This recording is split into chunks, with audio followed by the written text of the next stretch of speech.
This week on Quality Digest Live, technology and supply chain management and the FDA's case for quality. That and more when we come back.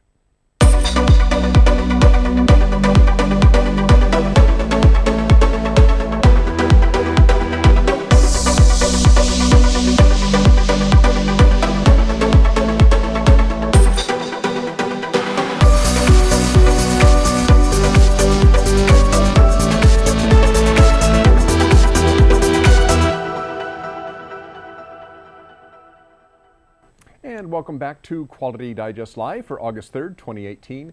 QDL is your weekly look at who and what is making news in the world of quality. I'm Dirk Ducharme, Editor-in-Chief of Quality Digest, and my partner, Mike Richmond, isn't here today. He is on vacation. So if you are involved in supply chain management, you know that this field is changing very, very quickly. And ironically, the technology that is changing the face of our global supply chains is the same technology that is struggling to give us tools to help us manage the nimble supply chain that it helped produce. So, you have things like, the internet and GPS and IoT devices, which have all made it easier for companies to have far-flung and diverse suppliers. But having a variety of international suppliers doesn't mean it's easy to keep up with their activities and the quality of their products. And this is just kind of a natural outgrowth of what happens when you have a global supply chain. So then you add to this natural disasters, trade wars, increasing regulation, customer demands, and of course internal politics within each country that you deal with. And it's kind of easy to see why managing a supply chain armed only with a spreadsheet probably isn't going to cut it. But fortunately, there are a number of promising technologies on the horizon that will help us keep pace with the complexities and the pressures of a global supply chain. And here to talk to us about some of these technologies is Tom Gosselin, Director of Supply Chain Services for DNV Business Assurance in North America. Hi, Tom. Hey there. Hey, Dirk. Hey, how's it going? Okay, let me get my glasses on here. You mentioned several technologies in that article, augmented reality, virtual reality, but you also mentioned blockchain, and I think that was to me, that was really intriguing. So can you describe a little bit about blockchain? I think a lot of people have heard about it. It comes up in the news pretty often. I think it's most often associated with Bitcoin, I think. But tell us a little bit about blockchain, just layman's terms, and then how that is actually tying into supply chain management.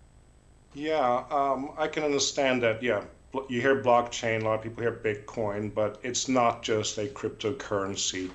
Blockchain is a transactional ledger, and you can imagine as being that where you can have certain transactions from source to the end product and have full visibility of truly who has kind of had their hands on that commodity or that product. And I'm talking about anything from a very complicated and complex piece of technology to a food ingredient, for example. So there are all different types of sourcing structures you're looking at here.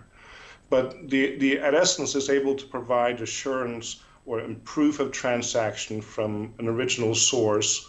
Let's say it's a textile company wanting to source from a certified cotton plantation. Well, then they would have that plantation or farm's details. Let's say if this is coming out of Uzbekistan, they would have that farm's details, and that certificate can follow, and we can prove also that it's followed the transactions and give greater visibility. So yes, it just truly allows a supply chain manager to determine, if applied properly, where the products have passed through. So you're looking through a kind of effective real-time view on a vertical supply chain rather than looking at just your first tier. And what advantages does blockchain give you over maybe how electronic supply chain management is done right now, which, like, I guess kind of the brute force method is there's maybe a database in the cloud and all that information is collected there. What does blockchain give you? Well, it gives you that certainty for sure, and you can look at previous examples of having mapped, for example, as you say, a electronic supply chain through the Dodd-Frank Act, which mandated full traceability of minerals that could derive from the Congo.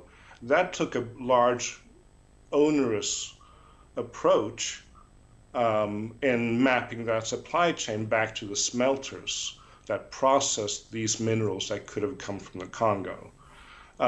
If there was a blockchain approach to that, and we're not saying it's not complicated, then you can have certainty of exactly where the raw mineral came from that's in your end product.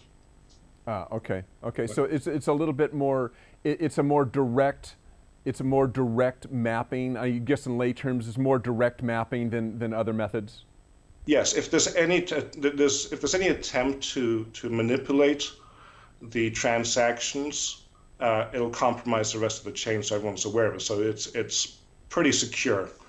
I don't never say never, and there may be someone who may come up with a way to disrupt it, but at the moment it's extremely secure. Okay. Now, the other things that were mentioned in the article was virtual reality and augmented reality. Mm-hmm. And I think most of us are familiar with using VR and AR, at least within our area, in manufacturing. So you have assisted assembly and that type of thing, or maybe training where people are trained in a virtual reality environment, or augmented reality where they're seeing instructions come up on their glasses as they're trying to maybe assemble a part or something. But you mentioned that DNV, your company, which is a standards, a certified accreditation body, is using virtual reality and augmented reality. And I was kind of intrigued with that too. How are you guys using that technology? Well, we're still probably, it's honest to say, we're at early days of it, but we're starting to pilot some great projects. The idea is, you understand, as we're looking at supply chains and going deeper into this and looking at broader and very large, complex supply chains, we need to provide a level of assurance that also means we have to be in a lot of places that we may necessarily not have easy access to. So we see the benefits of virtual reality and augmented reality from an auditing perspective. Can we get to certain locations, or can we get certain skills to certain locations and be able to provide that, that very competent third-party perspective? So just in terms of getting an auditor to a place virtually, that in itself is very exciting. Then there's also, when we're looking at doing more complex audit of machinery, for example, having an augmented reality environment where you're able to draw on records while you're witnessing a process happening, then you can say, okay, well, if I want access to the inspection records of this machine, I should be able to get it immediately and have access to that portal. That is very exciting. We're not quite fully advanced on some of those, and some of the platforms are yet to be built, but it's very exciting indeed. So does this mean that an auditor might actually wear goggles? AR goggles, really? Yeah, it's Minority Report kind of that's pretty perspective. That's what we're looking at. That's pretty scary. And it's not only allowing our auditors to access places they normally wouldn't access. It gives them more work-life balance, and also for our customer, it's less disruption as well. If we can be more flexible with how we do it, what time, the periodicity, and so on, it's a win-win-win situation. So in a sense, it allows all these, for the auditor on site, it allows them to have all the pertinent records and information available to them right in front of them. I mean, literally right in front of them. Yeah, exactly. Okay, interesting. Okay, yeah. So just winding up here a little bit, where do you see supply chain management headed in the future? I mean, what's technology going to show us in supply chain management in the coming years, do you think? I hate trying to predict, and in fact, we are in the business of prediction ourselves, and we produce a technology outlook looking at what could happen in 2025. There are so many different possibilities that we know of now never mind what can be coming out in the next 8 years, that anything is just a snapshot in time. So, we talk not just about augmented reality, virtual reality. We talk about using drones to be able to get access into places, physically where we normally don't want to even put ourselves in danger. So there are many different technologies, and I don't want to be that person trying to predict something and then being proven quite wrong. But at the moment, I see a convergence of these, of really being able to provide a greater story all the way to the consumer, not just a snapshot in time. And it almost sounds like, the trend I'm seeing through this whole thing that you've been talking about is the ability to, or one of the benefits is the ability to audit without necessarily having to be on site.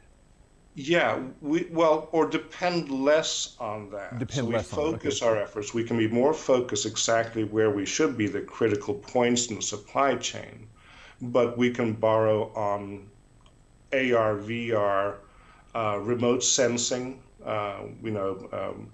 temperature gauges, for example, see that in real time, global positioning systems. There are a lot of technologies that converge, and our job in the future is going to be more about assurance of data as much as it is going to be assurance of the management systems. We'll be looking at how is that data managed, how is it collected. And we have great examples of convergence of data like that in examples in tracking beef in the Amazon, for example, making sure that beef sourced from the Amazon areas in Brazil aren't contributing to deforestation. And that's done with a combination of satellite imagery, RFID, and good old-fashioned auditing techniques in those high-risk areas. Oh, that's interesting. Well, if our viewers want to know more about this, they can join Tom and myself, as well as Alexis Bateman, Director at MIT Sustainable Supply Chains, in a webinar next week that will talk about the major trends happening today within responsible and sustainable supply chain management. Tom and Alexis will be talking about AR and VR, Internet of Things, satellite imaging, blockchain, of course, we just discussed, and so forth. And these are all disruptors as well as enablers in the broader assurance of supply chain. So that webinar is next week, August 7th at 11 a.m. Pacific, 2 p.m. Eastern, and there is a link right below the player page down there, so you can click that and go to register. And so be sure to check that out. I think it's going to be really interesting. Okay, Tom, thanks for joining us this morning. Thank you very much, Dirk. Have a great weekend. Thank you. We'll see you next week. All right, that should be a really good webinar. If you're doing anything in supply chain management, you do want to stay on top of what is happening in new developments in supply chain management, particularly the technology, because it's changing so fast, and that is part of what that webinar is going to talk about. Okay, well, last week, Mike and I were at the Coordinate Metrology Systems Conference in Reno. That is a yearly conference for suppliers and users of large volume 3D measurement equipment. And as usual, the show was great. There was great papers, great exhibits, and of course, the personal certification program for 3D metrologists, which is really gaining some steam. That program is really taking off. It's fantastic. Quality Digest publisher Mike Richmond had a chance to talk with CMSC's outgoing chair, Gary Confalone, and with the incoming chair, Scott Sandwith, and they talked about a lot of things, but part of what they talked about was what we can expect from this great show and the society, the Coordinate Metrology Society, in 2019 and beyond, and we recorded that interview, so take a look. Hey there, I'm here with Gary Confalone, Chairman of the Coordinate Metrology Society, and incoming Chairman Scott Sandwith of the Coordinate Metrology Society, and we're talking at the Coordinate Metrology Society Conference 2018 with these two guys here. So, Gary, let me start with you. So, big show so far this year, as it always is, a lot going on. So what have you seen so far this year at the show? Yeah, we've seen a lot of attendee excitement, particularly with the training and the certification. People have come up to me and said that their bosses are very pleased that they're coming here and learning something, more than just coming here as a trade show. Mm-hmm. So it is certainly living up to its reputation as a learning conference. Yeah, it's an interactive show. People get a lot of rich content here. They get a chance to interact with other people, and they really learn a lot. Yeah, it's going great, and they're having a lot of fun too. You know, it's been a lot of late nights. The Jeopardy it was pretty crazy last night. So, Metrology Jeopardy is always a hit.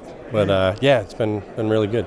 Cool. And another great thing, of course, of the show is always a lot of great papers. 28 papers, I think, this year. Scott, that's correct? That's absolutely right. We've actually have an incredibly deep set of content for attendees to both experience directly with the authors and then to interact with some of the equipment in the hall and gain that experience and exposure that's not accessible anywhere else, but right here at CMSC. And a lot of folks maybe don't know that that's really one of the big things, and that's one thing that you have worked on exclusively, well, not exclusively, but has been a big focus of yours, has been the white paper presentation. That's accurate. We've actually had a long history of developing some very, very deep technical technical content, and we're trying to share that with our community, and that's a big part of why folks come to the show, is to participate in that process and then to ultimately to experience it first and then to bring something back for everybody else to share.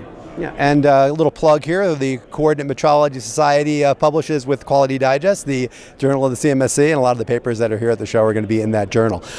So Scott, let me turn the page a little bit and change the conversation, because this is something I'm curious about every year. And in case folks out there don't know, the chair at the Coordinate Metrology Society is kind of an interesting process, because you have a year as vice chair, you have a year as chair, and then you have a year as past chair. So you really have a chance, you guys, to work together very closely as chair. So let me ask you this question. Having observed Gary do this job now for a year very closely, what have you learned, and what do you want to maybe crib off of him in your term coming up? There's so much basically that Gary's brought to the process. His leadership has really pulled in an additional amount of training for new attendees to bring in, to experience, and then we're going to try to continue that process. And Gary also took the leadership role in trying to bring in fixed CMMs, which I thought was a major step forward for our community, and the chance to kind of widen the exposure for the attendees to see not only how portable metrology systems are being deployed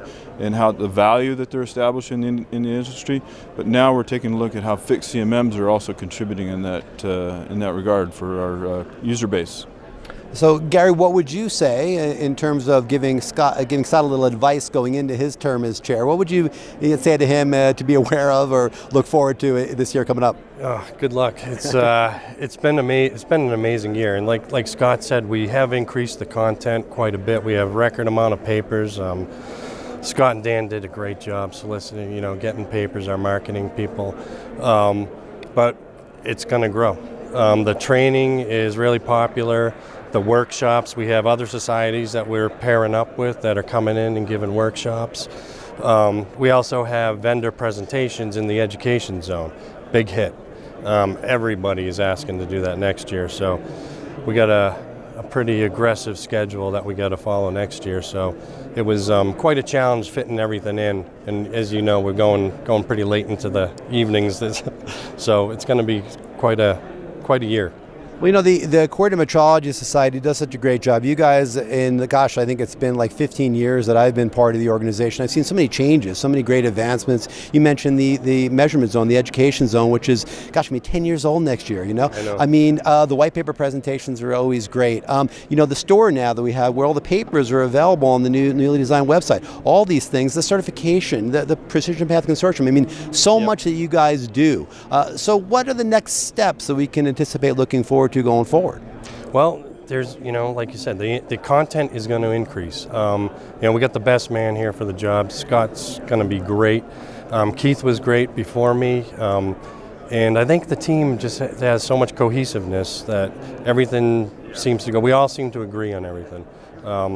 So I think, moving forward, our challenge is going to be, there's going to be so much great, and like as Scott put it, our problem is good problem. We just have a lot of great content, and I know Scott's going to do a great job, and we're going to squeeze everything in. Everybody's going to be even happier next year. And Scott, what are you looking forward to next year? I mean, well, you're actually assuming the role as of about 5 hours from now. Yeah. So what are you looking forward to next year and the years coming forward? Well, a lot of the programs that Gary's already initiated we're bringing in additional new apprentices from a variety of different industry leaders out there that are bringing in additional new folks to participate with some of the new training, some of the certifications. And then we're also integrating in a lot of the academic components. And so this is one show where you can basically see almost every element of the process coming together. So we're going to be building upon what Gary and Keith and those that have gone before me have done, and we're going to continue that momentum to continue to deliver the value. And tell me a little bit more about the new website, because I know you and I worked on that, and that store, the store where folks can find all the papers that have appeared in the journal and soon all the CMSC worlds as well. So what is that all about, and what can people expect from that? So this is actually really a great resource for those that are in our community, because any of the members that are members within CMSC can download any of the historical archive from the papers. And then for new folks coming in, they're able to actually join the membership society for $35, and then they gain access to all that content as well. And it's also going to establish CMSC as a bigger contributor to the academic process, for the academic growth, and for product development for years to come. Yeah, because people really extremely proud of that effort that we put together for the community. Yeah, and that's important. I mean, we want to make sure that those papers are easily citable, findable, that other people, not only in the CMSC organization, the CMSC group, but others around the scientific community can find those papers as well and be able to cite them too. Really strategic effort on our part.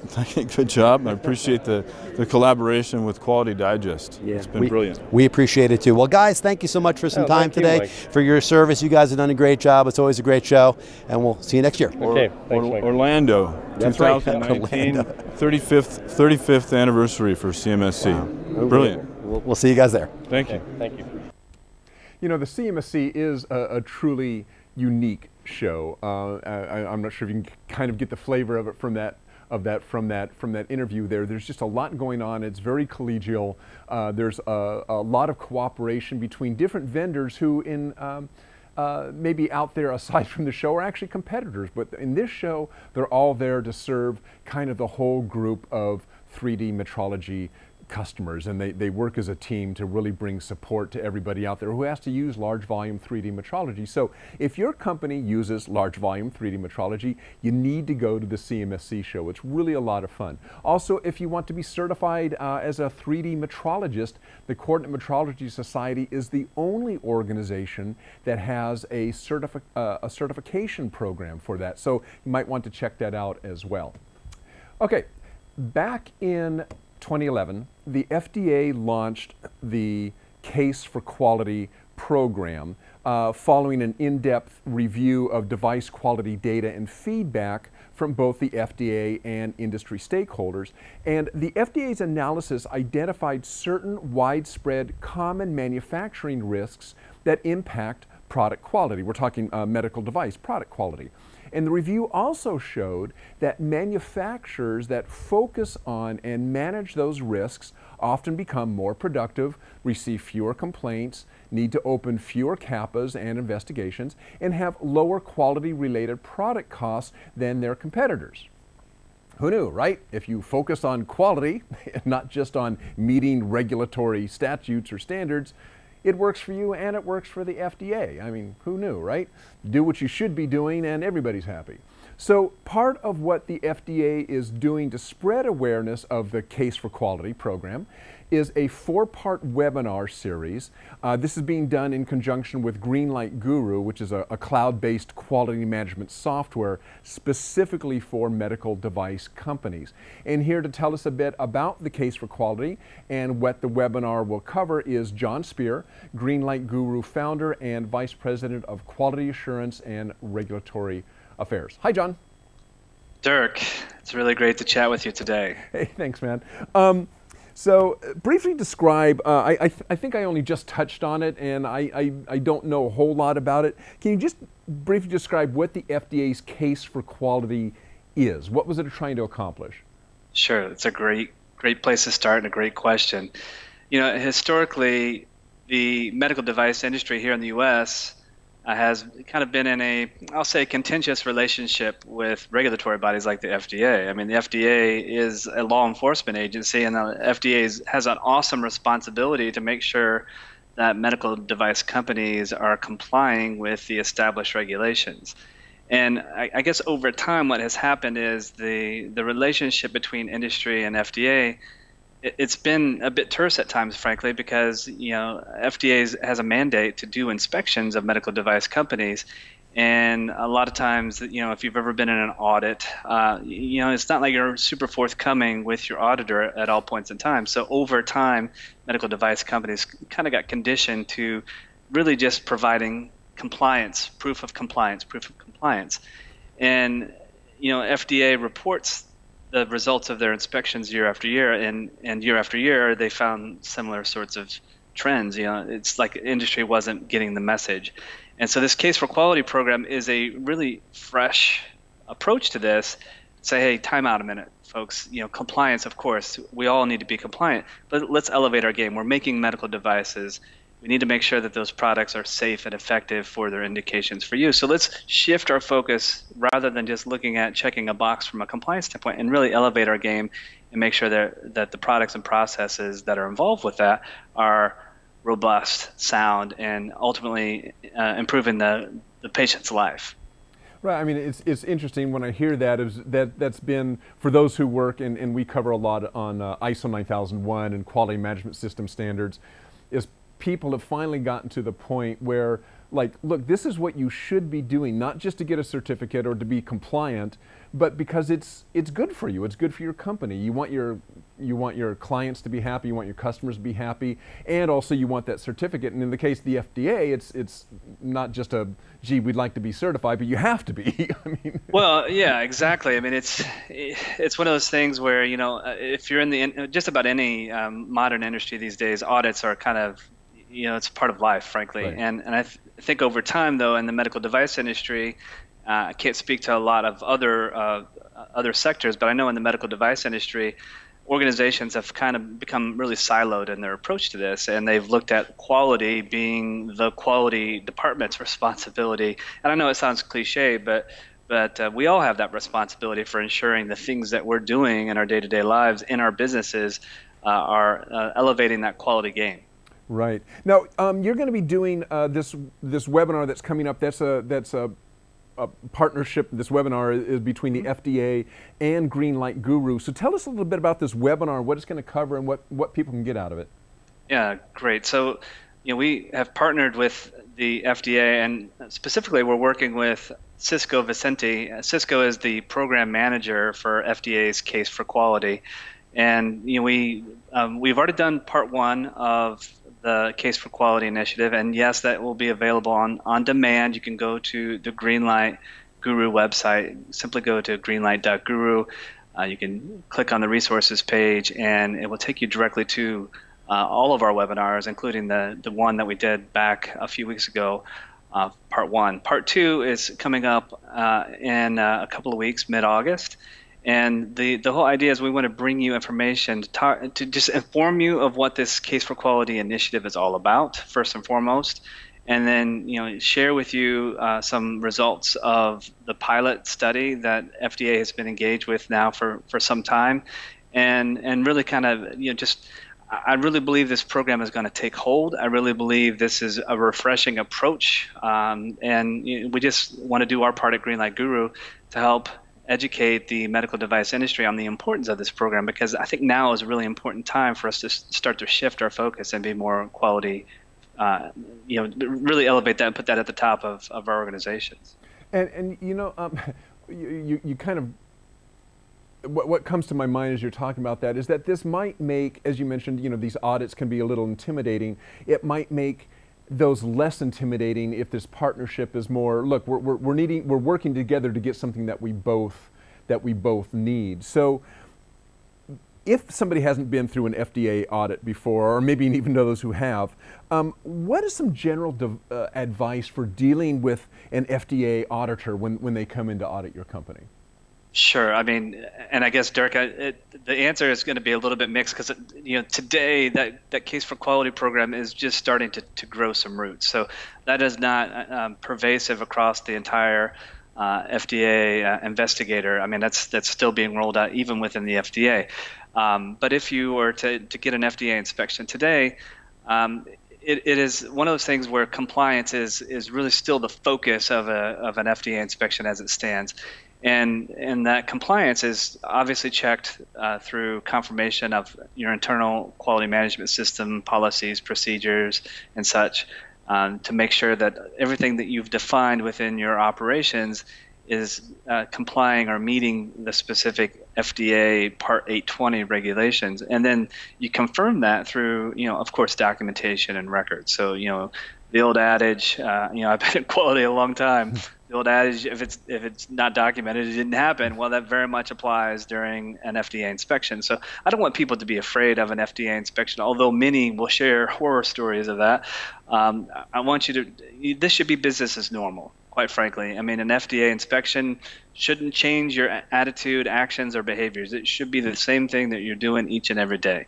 And if you change your behavior just to prepare for an FDA inspection, you might want to question your approach to your quality system, frankly. But it's a series of FDA inspector will ask you for questions, and they're probably going to focus on a couple of key areas almost always in FDA inspections. One of those key areas is your CAPA program. Many regard CAPA as the process that indicates the health of your business, the health of your quality management system. And so there would be a lot of focus spent on that. And then really what happens in that inspection is, they'll follow the thread. They'll go forward and backward from that CAPA to determine, how did it originate? What were the issues? What were the underlying events that triggered that event, and then what have you done after that event? Did you have another CAPA for the same issue and that sort of thing? So it's really that those records are viewed as a means to really indicate, is this company on the right track? Are they focused on continuous improvement, or are they just trying to check some boxes on forms? Okay, now if people are interested in attending this webinar, watching this webinar, where do they go? How do they find this thing? Sure. So the easiest place, frankly, is if you go to greenlight.guru, www.greenlight.guru. Along the top, there's a navigation, and it says resources. And if you click on that resources navigation, there's a link to webinars, and that takes you to every single webinar that we have ever done. And you can, the one we did, the first part, case for quality, was what, why, and how changing the regulatory paradigm. You can watch that on demand. So you can download that or sign up and watch that anytime that you wish. And then you can sign up for part 2.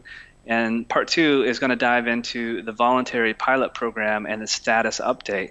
And that's taking place on August the 16th. And even if you cannot attend live, folks, I do encourage you to sign up for that.